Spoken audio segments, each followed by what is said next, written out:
subscribe, like, dan share ya. Oke, hari ini kita akan belajar tentang perkembangbiakan vegetatif alami pada tumbuhan. Simak video berikut baik-baik ya. Jangan lupa siapkan alat tulisnya agar materinya bisa dicatat, kemudian soalnya dikerjakan.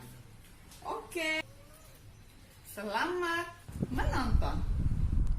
Perkembangbiakan tumbuhan selain dengan cara generatif, ada cara satu lagi yaitu perkembangbiakan secara vegetatif. Apa sih perkembangbiakan secara vegetatif? Perkembangbiakan vegetatif adalah cara berkembang biak makhluk hidup tanpa melalui perkawinan.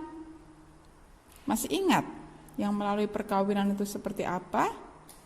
Ya, dengan proses penyerbukan yang akhirnya menghasilkan biji. Jadi, perkembangbiakan vegetatif pada tumbuhan adalah perkembangbiakan yang tidak menggunakan biji. Jadi, makhluk hidup baru pada tumbuhan tersebut berasal dari tubuh induknya.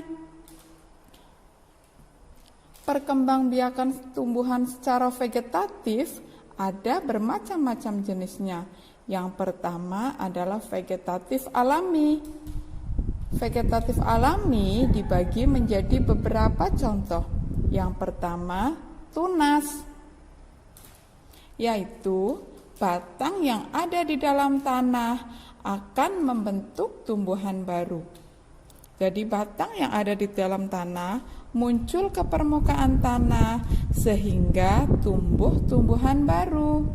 Contohnya pisang. Pernah lihat kan pohon pisang di sekitar rumah kalian? Ya, di dekat pohon pisang yang besar atau pohon pisang induknya, di sampingnya banyak tumbuh tunas-tunas baru. Selain pisang, ada beberapa tumbuhan yang berkembang biak menggunakan tunas. Ciri khasnya, dia tumbuhnya berumpun atau bergerombol. Hayo, bisa sebutkan nggak selain pisang apalagi? Yang kedua yaitu menggunakan tunas daun atau tunas adventif. Tunas ini tumbuh pada ujung atau ketiak daun. Jadi di pas belokan-belokannya, contohnya pada daun tanaman cocor bebek. Jika daunnya sudah tua, biasanya jatuh ke tanah. Beberapa hari kemudian akan tumbuh tunas-tunas baru di setiap ujungnya atau ketiaknya ya, atau belokan dari daunnya. Oke, yang ketiga yaitu menggunakan umbi batang. Batang yang tumbuh di dalam tanah dan ujungnya menggelembung menjadi umbi. Tunasnya dapat tumbuh pada beberapa tempat. Contohnya adalah kentang. Oke, betul. Kalian bisa sebutkan yang lainnya kan? Yang keempat yaitu menggunakan umbi lapis. Umbi lapis baru berasal dari ketiak terluar akan tumbuh membentuk tunas. Jadi di dalam umbi tersebut ada lapis-lapisnya atau serat-seratnya sehingga nampak berlapis. Contohnya adalah bawang merah. Bisa sebutkan lagi anak-anak ibu? Yang lainnya contohnya? Ya, betul sekali. Contoh berikutnya adalah umbi akar. Adalah bagian akar yang membesar karena berfungsi sebagai tempat cadangan makanan. Betul sekali, wortel adalah salah satu contohnya. Anak ibu boleh cari contoh yang lain di buku ataupun di internet. Yang selanjutnya yaitu perkembangbiakan vegetatif alami menggunakan akar tinggal atau rizoma. Contoh tanaman yang berkembang biak menggunakan rizoma biasanya terdapat di dapur kalian.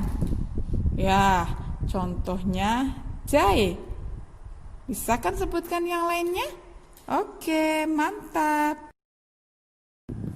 Yang ketujuh adalah menggunakan geragih atau setolon.